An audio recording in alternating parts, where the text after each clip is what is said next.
ಉಪವಾಸದಿಂದ ಜೀವ ಪಣಕ್ಕಿಟ್ಟ ಸೋನಂ ವಾಂಗ್ಚುಕ್. ಶಿಕ್ಷಣಕ್ಕಾಗಿ ನಡೆಯುತ್ತಿರುವ ಹೋರಾಟದ ನಿಜ ಕತೆ.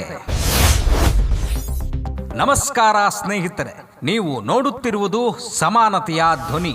ಈ ದಿನದ ವಿಶೇಷ ಪರಿಸರ ಪ್ರೇಮಿ ಶಿಕ್ಷಣ ಸುಧಾರಕರಾದ ಸೋನಂ ಅವರ ಹೋರಾಟದ ಕತೆ. ಇದು ಕಥೆಯಲ್ಲ, ಜೀವನ. ಲಕ್ಷಾಂತರ ವಿದ್ಯಾರ್ಥಿಗಳ ಬದುಕಿನ ವ್ಯಥೆ.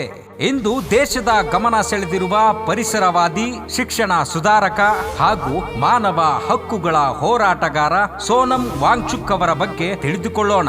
3 Idiots ಚಿತ್ರದ ಪುನ್ಸುಕ್ ವಾಂಗ್ಡು ಪಾತ್ರಕ್ಕೆ ಸ್ಫೂರ್ತಿಯಾಗಿರುವ ಸೋನಂ ವಾಂಗ್ಚುಕ್ ಅವರು ಇಂದು ಮತ್ತೊಮ್ಮೆ ತಮ್ಮ ಹೋರಾಟದ ಮೂಲಕ ದೇಶದ ಗಮನ ಸೆಳೆದಿದ್ದಾರೆ. ಈ ಸೋನಂ ವಾಂಗ್ಚುಕ್ ಯಾರು?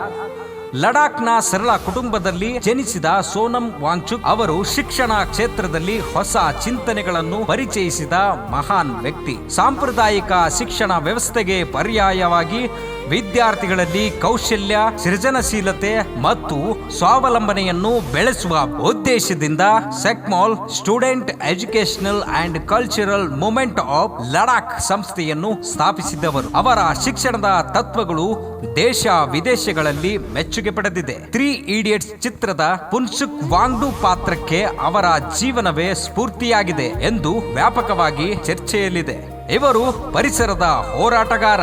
ಹೌದು, ಸೋನಂ ವಾಂಗ್ಚುಕ್ ಅವರು ಪರಿಸರ ರಕ್ಷಣೆಯಲ್ಲಿಯೂ ಮಹತ್ವದ ಕೆಲಸ ಮಾಡಿದ್ದಾರೆ. ಹಿಮನದಿಯ ಸಂರಕ್ಷಣೆಗೆ ಅವರು ರೂಪಿಸಿದ ಐಸ್ ಸ್ಟೋಪಾ ಯೋಜನೆ ವಿಶ್ವ ಮಟ್ಟದಲ್ಲಿ ಹೆಸರು ಮಾಡಿದೆ. ಜಂತರ್ ಮಂತರ್ನಲ್ಲಿ ನಡೆಯುತ್ತಿರುವ ಹೋರಾಟದಲ್ಲಿ ಭಾಗಿ. ಪ್ರಸ್ತುತ ನವದೆಹಲಿಯ ಜಂತರ್ ಮಂತರ್ನಲ್ಲಿ ವಿವಿಧ ವಿದ್ಯಾರ್ಥಿ ಸಂಘಟನೆಗಳು ಅನಿರ್ದಿಷ್ಟಾವಧಿ ಧರಣಿ ಸತ್ಯಾಗ್ರಹ ನಡೆಸುತ್ತಿವೆ. ಈ ಹೋರಾಟಕ್ಕೆ ಬೆಂಬಲ ಸೂಚಿಸಿ ಸೋನಂ ವಾಂಗ್ಚುಕ್ ಅವರು ಸಹ ಅನಿರ್ದಿಷ್ಟಾವಧಿ ಉಪವಾಸ ಸತ್ಯಾಗ್ರಹ ಕೈಗೊಂಡಿದ್ದಾರೆ. ವರದಿಗಳ ಪ್ರಕಾರ ಧರಣಿ ಸತ್ಯಾಗ್ರಹ ಸುಮಾರು 27 ದಿನಗಳಿಂದ ಮುಂದುವರೆದಿದ್ದು, ಸೋನಂ ವಾಂಗ್ಚುಕ್ ಅವರ ಉಪವಾಸವು 18 ದಿನಗಳನ್ನು ದಾಟಿದೆ. ಅವರ ಆರೋಗ್ಯವು ದಿನದಿಂದ ದಿನಕ್ಕೆ ಮತ್ತಷ್ಟು ಹದಗೆಡುತ್ತಿದೆ ಎಂಬ ಆತಂಕವು ವ್ಯಕ್ತವಾಗುತ್ತಿದೆ. ಈ ಪ್ರತಿಭಟನೆಯ ಮುಖ್ಯ ಬೇಡಿಕೆಗಳು: ಪ್ರತಿಭಟನಾಕಾರರ ಪ್ರಕಾರ ನೀಟ್ ಪರೀಕ್ಷೆಯಲ್ಲಿ ಪ್ರಶ್ನೆ ಪತ್ರಿಕೆ ಸೋರಿಕೆ, ಪರೀಕ್ಷೆಯ ನಿರ್ವಹಣೆಯ ವೈಫಲ್ಯಗಳು, ಶಿಕ್ಷಣ ವ್ಯವಸ್ಥೆಯಲ್ಲಿ ಪಾರದರ್ಶಕತೆ ಹಾಗೂ ಹೊಣೆಗಾರಿಕೆಯ ಸೇರಿದಂತೆ ಹಲವು ವಿಷಯಗಳನ್ನು ಮುಂದಿಟ್ಟುಕೊಂಡು ಈ ಹೋರಾಟ ನಡೆಯುತ್ತಿದೆ. ಇದೇ ಹಿನ್ನೆಲೆಯಲ್ಲಿ ಕೇಂದ್ರ ಶಿಕ್ಷಣ ಸಚಿವ ಧರ್ಮೇಂದ್ರ ಪ್ರಸಾದ್ ಅವರ ರಾಜೀನಾಮೆಗೂ ತೀವ್ರ ಆಗ್ರಹ ವ್ಯಕ್ತವಾಗಿದೆ. ಸರ್ಕಾರದ ಪ್ರತಿಕ್ರಿಯೆ ಕುರಿತು ಎಲ್ಲೆಡೆ ಚರ್ಚೆ ಶುರುವಾಗಿದೆ. ಪ್ರತಿಭಟನಾಕಾರರು ಹಾಗೂ ಕೆಲವು ಸಾಮಾಜಿಕ ಸಂಘಟನೆಗಳು ಸರ್ಕಾರವು ಪ್ರತಿಭಟನಾಕಾರರೊಂದಿಗೆ ಮಾತುಕತೆ ನಡೆಸಿ ಅವರ ಬೇಡಿಕೆಗಳನ್ನು ಆಲಿಸಬೇಕು ಎಂದು ಆಗ್ರಹಿಸುತ್ತಿವೆ. ಈ ವಿಚಾರದಲ್ಲಿ ಕೇಂದ್ರ ಸರ್ಕಾರದ ಮೌನದ ನಡೆ ಕುರಿತು ಎಲ್ಲೆಡೆ ವ್ಯಾಪಕ ಚರ್ಚೆಯಾಗುತ್ತಿದೆ. ಈ ವಿಷಯ ರಾಷ್ಟ್ರಪತಿಯವರ ಮಧ್ಯಸ್ಥಿಕೆಯಲ್ಲಿ ಸಂವಾದದ ಮೂಲಕ ಬಗೆಹರಿಯಬೇಕು ಎಂಬ ಅಭಿಪ್ರಾಯವನ್ನು ಸಾರ್ವಜನಿಕ ವಲಯದಲ್ಲಿ ಕೇಳಿಬರುತ್ತಿದೆ. ಸೋನಂ ಅವರ ಆರೋಗ್ಯದ ಬಗ್ಗೆ ಸಾರ್ವಜನಿಕರಲ್ಲಿ ಕಳವಳ.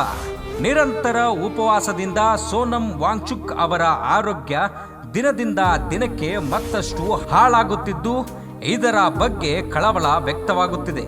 ಆರೋಗ್ಯ ಹದಗೆಟ್ಟಿರುವ ಹಿನ್ನೆಲೆಯಲ್ಲಿ ವೈದ್ಯರು ಆತಂಕ ವ್ಯಕ್ತಪಡಿಸಿದ್ದಾರೆ.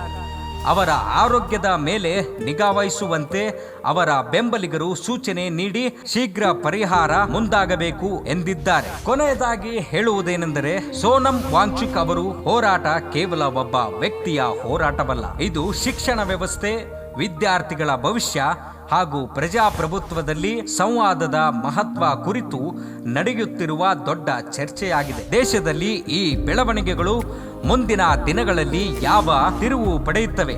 ಸರ್ಕಾರ ಮತ್ತು ಪ್ರತಿಭಟನಾಕಾರರ ನಡುವೆ ಮಾತುಕತೆ ನಡೆಯುತ್ತಿದೆಯೇ ಎಂಬುದನ್ನು ಕಾದು ನೋಡಬೇಕಾಗಿದೆ. ಈ ವಿಡಿಯೋ ನಿಮಗೆ ಇಷ್ಟವಾದರೆ ಲೈಕ್ ಮಾಡಿ, ಕಮೆಂಟ್ ಮಾಡಿ, ನಿಮ್ಮ ಸ್ನೇಹಿತರೊಂದಿಗೆ ಹಂಚಿಕೊಳ್ಳಿ. ಇನ್ನಷ್ಟು ಇಂತಹ ವಿಶೇಷ ಸುದ್ದಿಗಳಿಗಾಗಿ ಸಮಾನತೆಯ ಧ್ವನಿ ಯೂಟ್ಯೂಬ್ ಚಾನಲ್ ಅನ್ನು ಸಬ್ಸ್ಕ್ರೈಬ್ ಮಾಡಿ. ಧನ್ಯವಾದಗಳು.